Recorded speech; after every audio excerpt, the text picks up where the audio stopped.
ইনজুরির কারণে প্রথম টেস্টে খেলতে পারেননি। ম্যাকাই টেস্টে সেই শরীফুল ইসলামই বাংলাদেশের সেরা বোলার ছিলেন। ৪৮ রানে নিয়েছিলেন ৭ উইকেট।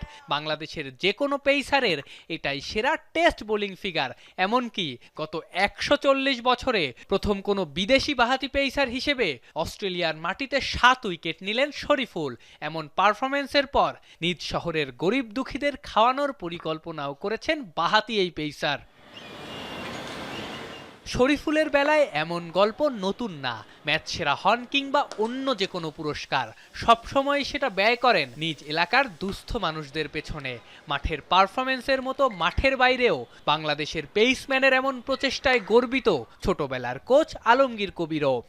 এটা তো অবশ্যই ভালো লাগে এই কারণে তার ভিতরে মন মানসিকতা আছে, এই কারণে সে ফিল করে, ও জানে আশেপাশে যারা সারাঙ্গী যারা মানুষরা থাকে কতটুকু ভালো কতটুকু নিডি আছে। ইনজুরি ছিল সে হ্যামস্ট্রিং, সেটা কাটিয়ে এসে গেছে। এটা নিয়ে আমি বেশ টেন্স ছিলাম যে অ্যাটলিস্ট যেন সুস্থ থেকে সে ভালো খেলতে পারে। ও সবসময় বলতো যে একটা ফাইবার একটা পাওয়া উচিত আমার টেস্ট ম্যাচে, সেটা ও করে দেখেছে, ভালো লাগছে, ওর নিজেরও খুব ভালো লাগছে এখন।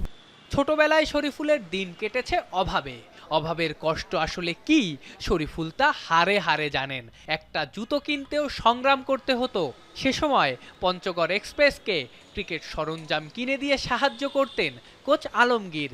সেই দায়িত্ব এখন কাঁধে তুলে নিয়েছেন শরীফুল নিজেই। এগিয়ে আসেন দুস্থ ক্রিকেটারদের সাহায্যে। আসলে তো সে ছোট থেকেই বুঝে যে আসলে ফ্যামিলি চালানো বা পরিবার চালানো কত কষ্ট। সে কষ্ট থেকেই সে চেষ্টা করে যে আশেপাশে যারা গরিব দুঃখী থাকে প্লেয়ার থাকে তারাকে হেল্প করার চেষ্টা করে এবং করেও সেটা। তো নিজেও হেল্প পাইছে অনেক এক সময়, সে হেল্পটা ভুলে না। এবং এর পাশাপাশি যখনই দেখে নিডি কোনো প্লেয়ার তার কোনো কিছু প্রয়োজন, শুধু দেয় না, ও খোঁজ খবর নেয় এবং আমাকে কল করে বা বিভিন্ন কল করে যে এরকম কোনো গ্রেট প্লেয়ার আসে কিনা, উঠছে কিনা বলবেন স্যার, আর যেটা প্রয়োজন হবে কেটস থেকে শুরু করে স্পাইক, এগুলো দামি জিনিস, যেহেতু আমি আমার মতো সাধ্যমতো চেষ্টা করব এবং করেন। এই আলমগীর কবিরদের হাত ধরেই বাংলাদেশ ক্রিকেটে চলছে পেস বোলিং বিপ্লব। তার আরেক শিষ্য নাহিদ রানা যেমন পুরো দুনিয়ারই হটকেক। জাতীয় দলের সাবেক এই ক্রিকেটার মনে করেন পেসারদের এই ধারাবাহিকতাই বাংলাদেশের সাফল্যের বড় কারণ।